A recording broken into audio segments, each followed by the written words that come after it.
Halo pemirsa yang budiman. Mengapa terlalu baik pada orang lain tidak bagus? Terlalu baik pada orang lain bisa menjadi tidak bagus jika itu mengorbankan kebutuhan dan kesejahteraan dirimu sendiri.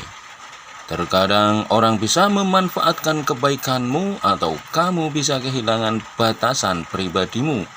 Seimbangkan kebaikanmu dengan memperhatikan dirimu sendiri juga, itu penting.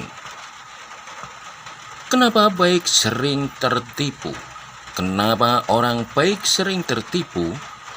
Kebaikan seringkali membuat seseorang rentan tertipu karena mereka cenderung melihat yang terbaik pada orang lain dan kurang waspada terhadap niat buruk. Orang yang baik mungkin tidak selalu menaruh curiga pada orang lain, yang kadang membuat mereka lebih rentan terhadap penipuan atau eksploitasi. Tetapi itu bukan kesalahan menjadi baik. Lebih kepada perlu waspada dan memiliki keseimbangan antara kebaikan dan kehati-hatian. Ada banyak contoh di mana orang baik hati dapat menjadi korban atau tertipu.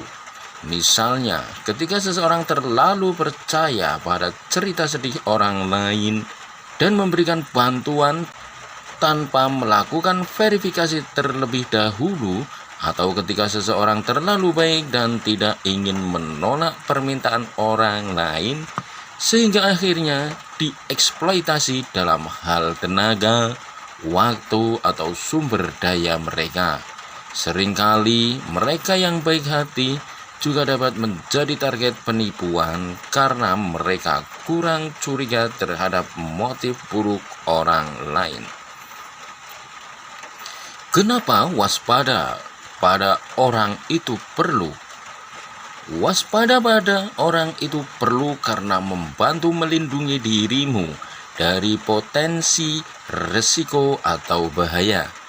Kewaspadaan memungkinkanmu untuk mengenali potensi niat buruk, penipuan, atau bahkan situasi yang tidak aman. Ini tidak berarti menjadi tidak percaya pada semua orang, tetapi lebih kepada mempertahankan batasan dan kesadaran diri agar tidak terlalu rentan terhadap potensi masalah atau situasi yang merugikan. Kenapa di dunia ada orang buruk hati? Orang memiliki beragam latar belakang, pengalaman, dan nilai-nilai yang membentuk kepribadian mereka. Beberapa faktor seperti lingkungan, pengalaman hidup, dan pengaruh dari orang-orang di sekitar mereka dapat memengaruhi cara seseorang memandang dunia dan bertindak terhadap orang lain.